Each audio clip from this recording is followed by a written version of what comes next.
하야 하야 하야 하야 하야 하야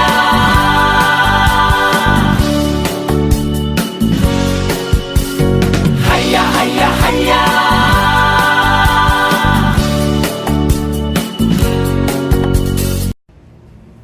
안녕하세요, 길잡이입니다.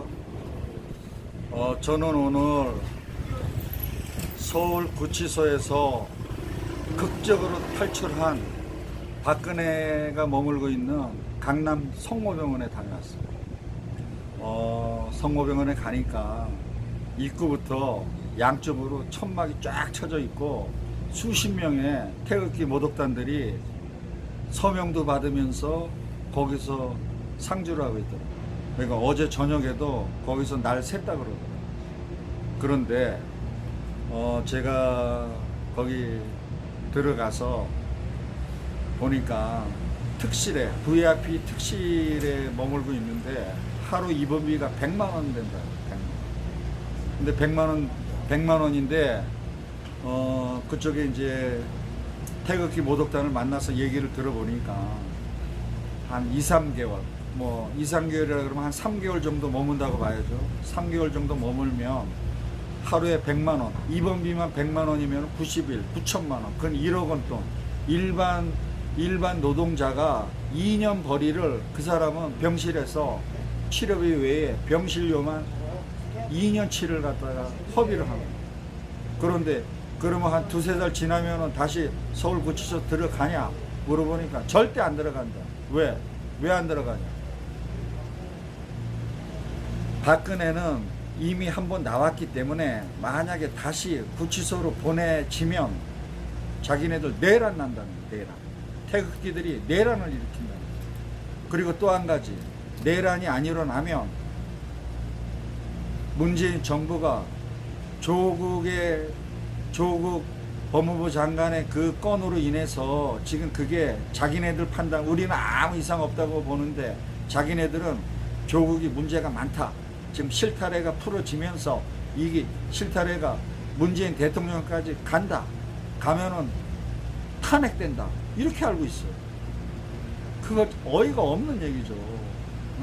그리고 박근혜 자체가 지금 저런 병실에 머물면서 국민의 정서와는 전혀 동떨어진 생활을 지금 하고 있어요. 그 사람은 평생을 국민들하고는 전혀 다른 세상에서 살던 사람이에요. 그 얘기를 제가 차근차근히 한번 말씀드려 볼게요. 박근혜는 자기 아버지가 1961년도에 5.16 쿠데타를 해서 정권을 잡은 사람이에요. 잡을 때 나이가 10살이에요. 초등학교 3학년이었어요. 그래서 대선 1963년도 3년도에 그 사람이 대통령이 됐어요. 그러면서 청와대를 들어갔어요. 그러면 불과 12살이에요.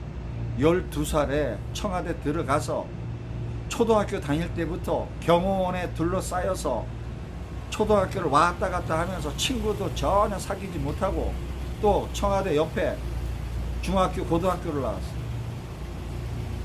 경호원들에 둘러싸여서 학교 다녔지. 청와대 안에 들어가면 바깥 출입 전혀 못하는 자기 삼남매가 그런 상황에서 1979년도 28살까지 그렇게 산 사람이에요. 그 사람. 그러면 10살에 들어가서 자기 아버지 대통령 돼서 12살에 돼서 또 19살 고등학교 3학년 때 박근혜가 굉장히 정신적으로 몸이 아픈 게 아니라 정신이 좀 약간 문제가 있어가지고 정신과 의사들을 많이 상대했는데 그래 치료가 잘 안 돼가지고 정신을 체면을 통해서 어떻게 고쳐보려고 그거를 좀 수소문을 했는데 거기에서 연결된 사람이 최태민이라는 거예요. 그러면 최태민이 고등학교 3학년짜리를 앞에 놓고 무슨 짓을 했겠어요. 그 사람이 그 후에 이상한 사람이잖아요. 그 사람이 체면을 걸면서 정신과 치료를 같이 하면서 이래가지고 제가 볼 땐 고등학교 3학년 때 이미 박근혜의 정신은 최태민한테 팔려간 거예요. 그런 사람이 74년도에 자기 어머니가 8.15 광복절에 국립극장에서 문세강이 총탄에 쓰러질 때까지, 그때가 23살이라고 제가 기억해요.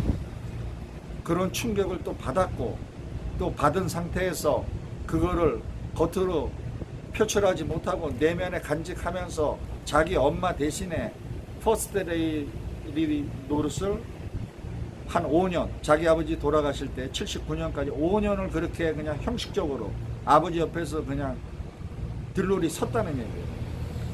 그러면서 최태민이가 계속 청와대 출입하면서 인과관계를 맺으면서, 최태민이는 박근혜 앞세워가지고 대기업, 일반 그룹, 뭐 좀 능력 있는 사람들 쫓아가서 박근혜 밑에 일하는 사람이다 하면은 막 돈다발, 수표다발 막 싸가지고 나오고 창구에 저장하고, 이런 행동을 최태민이가 했다는 거예요.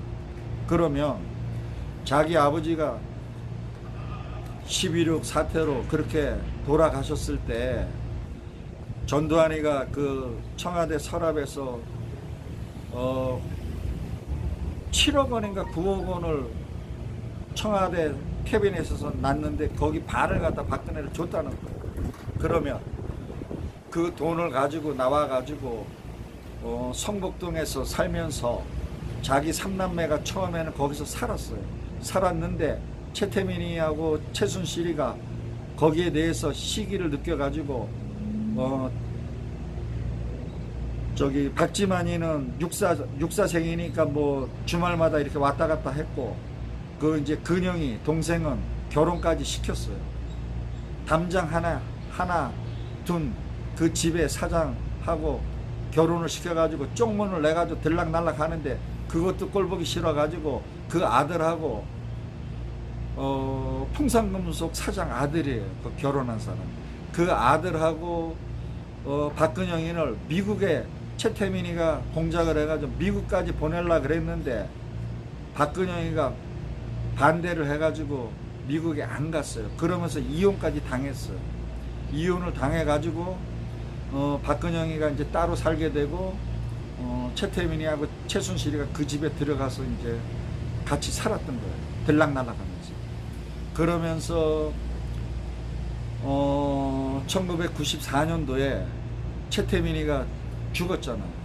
그리고 1998년도에 최초로 대구 달성 보궐선거 나올 때까지 79년서부터 98년이면 19년 동안을 18년은 청와대에서 생활하고, 청와대 나와가지고 19년은 최태민, 최순실의 손에서 은둔 생활을 하고, 그러니까 이 사람은 거의 10살 이후로는 그건 한 40년 가까이 둘러싸여가지고 은둔 생활을 했던 사람. 그 사람이 뭐를 알겠어요? 사회생활을 알겠어요? 뭐 어디 가서 진짜 은행 가서 자기 돈 넣고 빼고 한 그런 경험이 있겠어요? 뭐 주민등록 등초번호 한번 떼봤겠어요? 아무것도.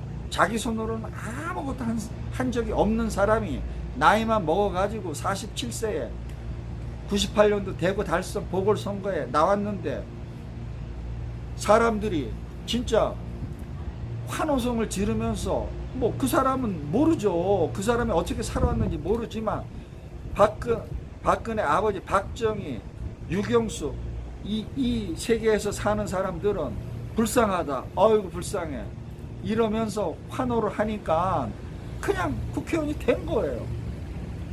그렇게 돼서 98년도에 돼서 생각을 해보세요. 98년도에서 2012년이니까 14년 동안 국회의원 생활하다가 대통령이 된 사람이에요. 국회의원 14년 동안에 그 사람이 법안 하나 제출 제대로 하지 않았다고 저는 듣고 있어요. 그러면 운동 생활 그렇게 40년 가까이 하고 국회의원 생활 12년 하는 동안에 아무것도 진짜 뭐 국회 뭐 발의를 했겠어요? 뭐를 했겠어요? 그러면서 대표 노릇하지 뭐 하지? 써준 거 읽기는 잘해요. 읽기는 잘하고 뭐 영어, 뭐 중국어 조금 할 줄 알아요, 그 사람이.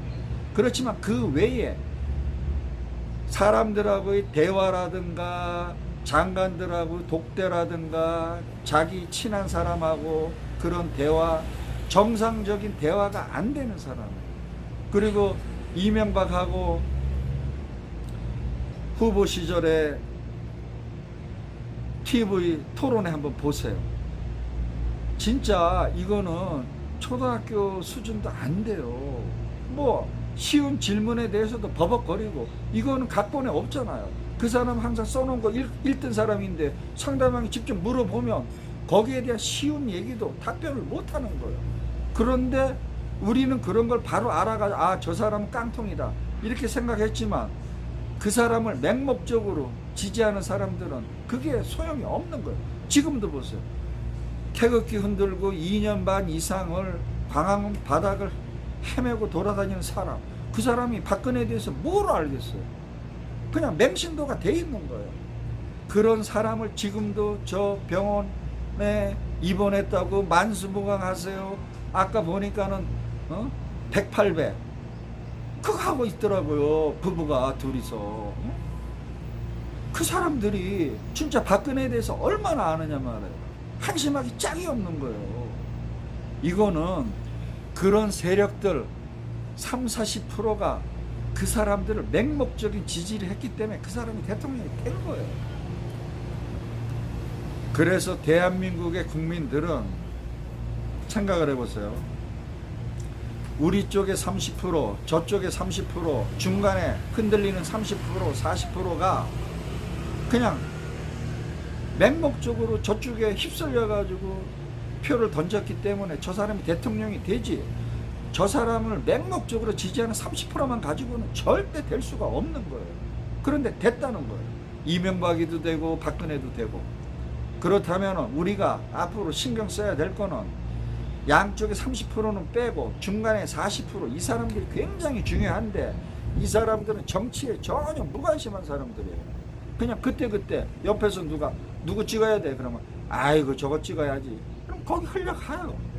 근데 우리 민주 진영에 있는 사람들은 그런 포섭을 잘 못해요. 중간층에 대한 자기만 잘하면 되지 하는 생각을 너무 철저하게 갖고 있어요.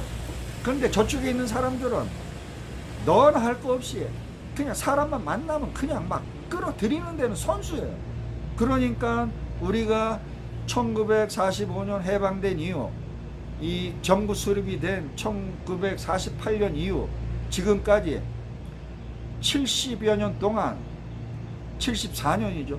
74년 동안 우리가 기껏 지금 횟수로 12년 반 우리가 정권을 잡았고, 저쪽에서는 60여 년을 정권을 잡은 거예요. 그 중간에 있는 중도층에 의해서 이 나라가 맡겨졌다는 얘기예요. 진짜 똑똑한 국민들에 의해서 대통령이 선출돼야 되고 국회의원이 선출돼야 되는데, 그렇지 않은 그런 사람들에 의해서 우리가 60여 년을 저쪽 사람들한테 정권을 빼앗겼기 때문에 우리는 지금부터라도 이 중간층을 설득하는 그런 노력을 진짜 적극적으로 하셔야 된다는 거예요. 그리고 또 한 가지, 지금 박근혜가 석방을 시키려고 저 태극기들은 허구한 날 토요일 평일 할 거 없이 광화문 바닥, 서울역, 시청 앞, 대한문, 청와대 헤매고 돌아다니는데, 저 사람들은 박근혜 석방을 위해서 나오는 사람들이에요. 교회에서 나오고 맹신도들 나오고, 박근혜, 박정희, 유경수를 옛날 향수에 의해서 군 출신들 그 당시에 공무원들, 그 독재 정권 시절에 잘 먹고 잘 살았던 사람들이 무대기로 나오는 거예요. 이 사람들이 다 적폐란 말이에요.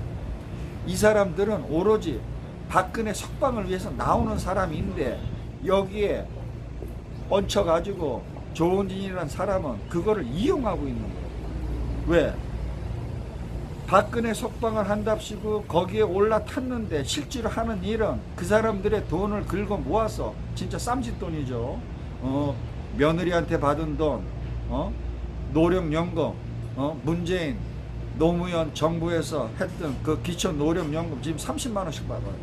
30만 원 받는 거에 그거를 광화문에 나와서 그놈들한테 갖다 바치고 이렇게 하면서 조은진이한테 밀어주는데, 조은진의 생각은 그게 아닌 거예요. 박근혜 석방은 저 두 번째로 밀리는 거예요. 그 사람은 지금 자한당하고 협상을 하고 있는데 제대로 그 사람이 박근혜 석방을 위한다면 지금이라도 서울에 있지 않고 자기네들 그 맹목적인 사람들을 데리고 저 대구 경북으로 가서 거기서 싸움을 자한당하고 한판 붙어야지 그 사람이 진정성이 있는 거예요. 왜? 대구 경북에서 자한당을 몰아내고 자기네들이 국회의원 숫자를 많이 확보를 하면 박근혜 석방을 요구하는 것도 힘이 실리는 거예요. 그런데 지금 서울 바닥에서 저렇게 헤매고 돌아다닌다는 자체는 저거는 형식이라는 거예요. 왜? 우리 세력이 이렇게 있으니까 니네들 우리 도와주지 않으면 서울 수도권에 전멸한다. 이거를 지금 자한당에 공갈을 치고 있는 거예요. 그러면서 그 사람이 원하는 거는 대구 경북에서 확실한 지역구 몇 석, 비례대표 몇 석, 이거를 지금 흥정을 하고 있는 거예요. 그런데 자한당에서 그거를 지금 받아주지 않아요. 왜? 바른정당을 흡수를 해야 되는데 바른정당에서 태극기 모독단에 흡수되면 자기네들은 안 한다. 이런 얘기가 있는데 지금은 또 상황이 또 틀려졌어요. 지금 조국 우리 법무부 장관 이런 건으로 인해서 황교안이나 나경원이나 이런 사람들이 전체가 합해야 된다. 이런 분위기를 몰고 가요. 그런데 의외로 지금 태극기 모독단은 자한당을 지금 욕하고 있어요. 그전에는 어떻게 협상 좀 해볼까 해가지고 나와가지고 자한당 집회할 때 합세해가지고 막 태극기 흔들던 사람들이 지금은 황교안 나경원을 욕하고 있다는 거예요. 왜 그러냐? 이제는 자기네들 가치가 올라갔다는 거예요. 협상 가치가 올라갔기 때문에 자기네들이 자한당을 공격하면 비례대표 지역구 의석을 더 많이 차지할 수 있다. 이렇게 생각을 한다는 거예요. 그러면 과연 그렇게 될지 안 될지는 몰라도 저는 결과적으로 나중에는 하나가 된다고 봅니다. 하나가 되는데 과연 조은진이가 비례대표 몇 석, 지역구 몇 석을 얻을지는 몰라요. 그거는 박근혜 석방하고는 전혀 별개의 얘기예요. 왜? 그 사람들은 3당이 합쳐봤자 서울 수도권에서 대구 경북은 어차피 우리가 뺏긴다고 보는 거예요. 그렇지만 걔네들이 합세하는 순간에 서울 수도권 대도시에서는 민주당이 압승을 한다고 저는 장담을 해요. 그렇기 때문에 야당 세력이 지금보다 더 떨어지고 우리가 한 200석 이상 얻어버리면 쟤네들은 박근혜 석방 완전히 외쳐봤자 그때부터 우리는 적폐청산 세게 더 들어갈 수 있어요. 그런데 중요한 건 또 하나 있어요. 변수가 지금 어제 그제도 우리가 저 대검찰청 앞에 지방검찰청 앞에 시위를 하고 있어요. 지금 윤석열에 대한 탄핵 시위를 하고 있는데 윤석열이가 변수가 등장을 한 거예요. 이 사람이 진짜 어느 쪽이냐 생각해 보세요.